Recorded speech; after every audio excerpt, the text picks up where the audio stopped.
क्या आपने कभी सोचा है कि हम में से हर एक व्यक्ति एक विशाल समुद्र की बूंद की तरह है? आज हम बात करेंगे कि कैसे हमारी पहचान उससे कहीं गहरी है, जितना हम सोचते हैं। हम यह एक दिलचस्प विचार है। मुझे लगता है कि आज के भागदौड़ भरे समय में हम अक्सर इस गहरी समझ को भूल जाते हैं। देखिए, नरसिंह मेहता ने इस विषय को एक बेहद खूबसूरत तरीके से समझाया है। उन्होंने कहा कि यह पूरा जगत एक कलाकार की कलाकृति की तरह है। तो क्या आप कह रही हैं कि हम सब उस महान कलाकार के रंगों से बने हैं? बिल्कुल। और यही समझ हमें एक महत्वपूर्ण सवाल की तरफ ले जाती है। अगर हम सब एक ही हैं, तो फिर यह अलगाव का भाव कहाँ से आता है? यह वाकई एक गंभीर प्रश्न है। शायद इसका जवाब जीव और शिव की अवधारणा में छिपा है। देखिए, जब हम खुद को सिर्फ एक शरीर मान लेते हैं, तब हम जीव बन जाते हैं। लेकिन जब हम अपनी असली पहचान को समझ लेते हैं, तब हम शिव स्वरूप हो जाते हैं। आप सोने के गहनों का उदाहरण दे रही थीं।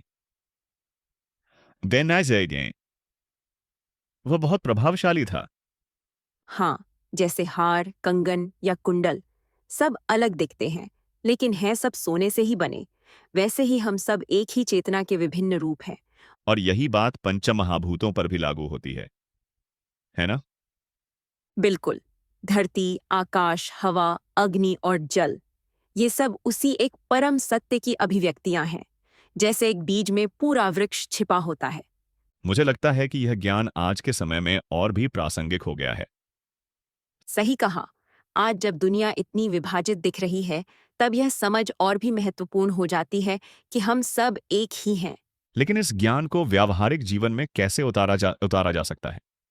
देखिए, इसकी शुरुआत छोटी-छोटी चीजों से होती है। हर सुबह कुछ समय ध्यान में बिताएं, प्रकृति से जुड़ें और दूसरों की मदद करें। तो आप कह रही हैं कि यह एक यात्रा है, एक प्रक्रिया है। हाँ, और इस यात्रा में सबसे महत्वपूर्ण है अपने भीतर झांकना, क्योंकि जिसे हम बाहर खोज रहे हैं, वह हमारे भीतर ही है। यह वाकई एक गहरी समझ है जो जीवन को पूरी तरह बदल सकती है। और याद रखिए, जब भी आप अकेलेपन का अनुभव करें, तो बस इस सत्य को याद कर लीजिए। आप कभी अकेले नहीं हैं। आप उस परम सत्य का अभिन्न हिस्सा हैं। आज की यह चर्चा वाकई बहुत प्रेरणादायक रही। धन्यवाद।